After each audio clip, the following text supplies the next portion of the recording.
నా పుట్టినరోజు కానుకగా యాన ప్రజలకి ఇవ్వబోతున్న విషయాన్ని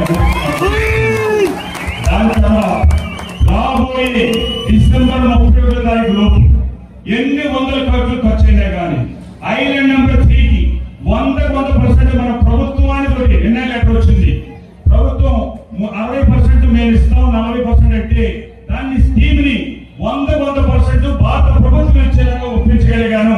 ఎన్ని వందల కోట్లైనా సరే ఐలాండ్ నెంబర్ 3 కి దానికి కావాల్సిన ఎక్కడ కూడా ఎన్ని మొదలు వచ్చినా కానీ చెప్పి చెదరకుండా చేసే బాధ్యత కూడా నాది.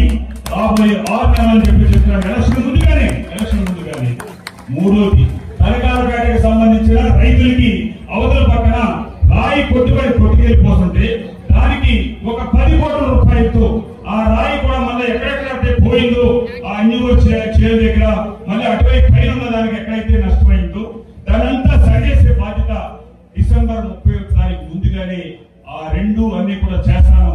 మల్లాడి కృష్ణారావు లేకపోతే ఏమైపోతున్నారని కాదు, ఈ మెయిన్ సమస్యల్ని నేను సాల్వ్ చేస్తాను. రాజకీయం ఉన్నా లేకపోయినా కానీ, నేను పోటీలో ఉన్నా లేకపోయినా కానీ డబ్బుతోటి కొనుక్కునేవాడిని, ఈ ఊరికి పేకాటకో చెక్కకో అమ్మేసేవాడిను. రాబోయే రోజుల్లో ఏదో స్మగ్లర్స్ కి ఆంధ్రాలో దోషేశాం కదా, ఇక్కడ కూడా దోషేద్దాం అనుకున్నామని మాత్రం మల్లాడి కృష్ణారావు ప్రాణం ఉండగా అటువంటి వాడికి అవకాశం ఇవ్వకుండా ఉండడానికి నేనే పనైనా సరే చేస్తానని. అందుకని ప్రజలారా, నాయకులారా, మల్లాడి కృష్ణారావు ఆదర్శం అనుకుంటే మీరు నిజంగా ఈవేళ మల్లాడి కృష్ణారావు లాగే ముందుకు వెళ్ళాలని అనుకుంటే సేవతోటి వెళ్ళండి. డబ్బుతోటే రాజకీయం ఇది పర్మనెంట్ అని చెప్పేసి అనుకోకండి. ఒక్కసారి మాత్రమే ఫ్లూక్ లో వచ్చింది గాలి, ఒక్కొక్కసారి మన సుడుగుణం తిప్పుతుంది, తిప్పినప్పుడు నష్టం వస్తుంది, మళ్ళీ దాంతో అది కొట్టుకుపోతుంది.